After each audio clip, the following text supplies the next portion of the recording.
Welcome back to The Heat as we join you again from the Asia Society in New York.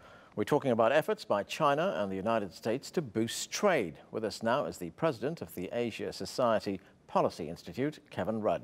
Mr. Rudd is also a former Prime Minister of Australia. Kevin Rudd, thanks for joining us. Welcome back to the show. Good to be with you.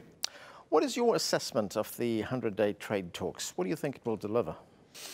The honest answer to that is that none of us know, but I think there's enough interest on both sides of this relationship to make the 100-day outcome substantive.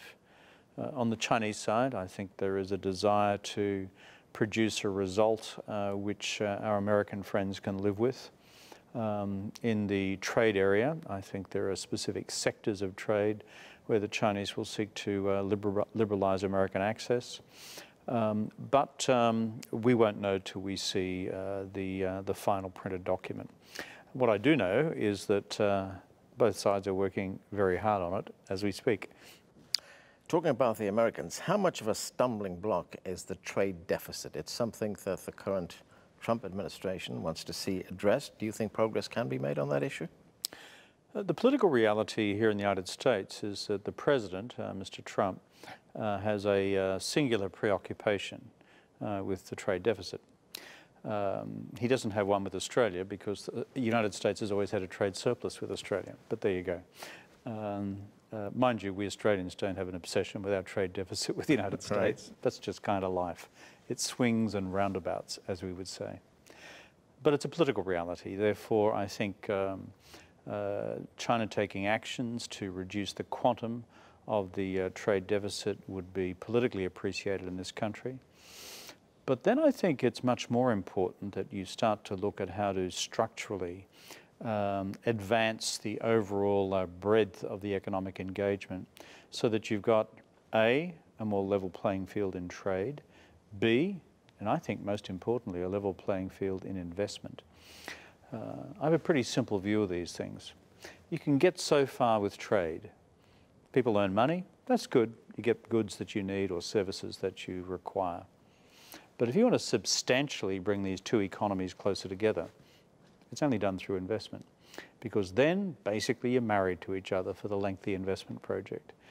It's when economies get enmeshed by long-term investment that in fact the realities of the overall relationship begin to change. It's a much closer form of economic relationship. So my advice as a third party, looking at these two very large 1,000-pound gorillas, China and the United States, is that the more they can do to liberalize each other's investment environment, to open up the arteries of direct foreign capital investment in each other's projects or new opportunities, the better. Do you see the potential for that? I don't know what the level of political tolerance is for that either in Beijing or in Washington for that matter. President Trump's instincts on many of these questions are reasonably protectionist. China has had a conservative approach to investment regimes and many of its sensitive industry sectors as well. I'm just offering a piece of advice, which is if the objective is long-term peace between these countries and stability, then a deeply embedded and enmeshed bilateral investment relationship in each other's economies, in each other's jobs, in each other's factories, frankly, that's what changes reality over time. And I would strongly encourage both sides to do that. We heard you here at this conference talk about China's signature development plan for the world, and that is the Belt and Road Initiative. Put that into some kind of context for us. We're talking here about a 100-day plan. What about the Belt and Road Initiative? Well, as I've said in this conference here in New York today, where we had many Chinese friends coming to showcase the Belt and Road Initiative to an American corporate audience and an American think tank audience as well.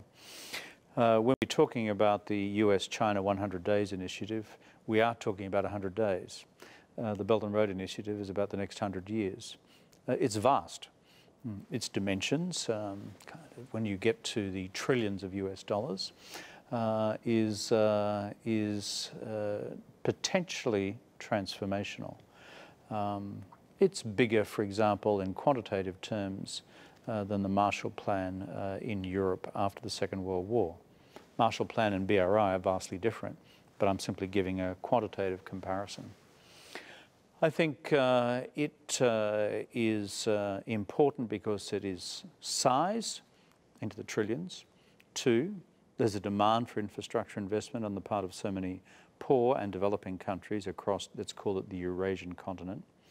And 3, if it opens up the arteries of the economy in this part of the world, then frankly you're going to have a whole new range of jobs, small businesses, growth, prosperity, and therefore bringing people out of poverty. And if you do that, you reduce the breeding ground for terrorism as well.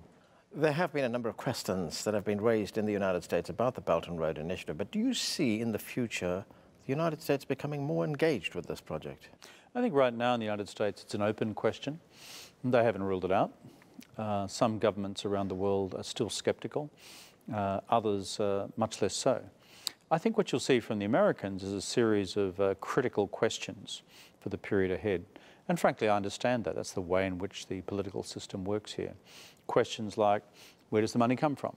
Questions like, is the money filtered through through Chinese development banks into Chinese construction companies? And what's the future ownership status of the infrastructure projects which are built? Are they owned by the Chinese? Are they owned by the local government? Is a cocktail of ownership? These are very practical decisions. But here's the rub. If our Chinese friends can explain those detailed commercial questions effectively and transparently to the American corporate audience and do, say, one big project with them, then I think you start to change this relationship from the ground up. And that's what I'd strongly encourage the Chinese and the Americans to do. Kevin Rudd, thank you very much for joining us. Good to be with you. We are going to take another quick break. When we come back, we'll hear from the Chinese and US perspectives on the China-US trade plan. Stay with us.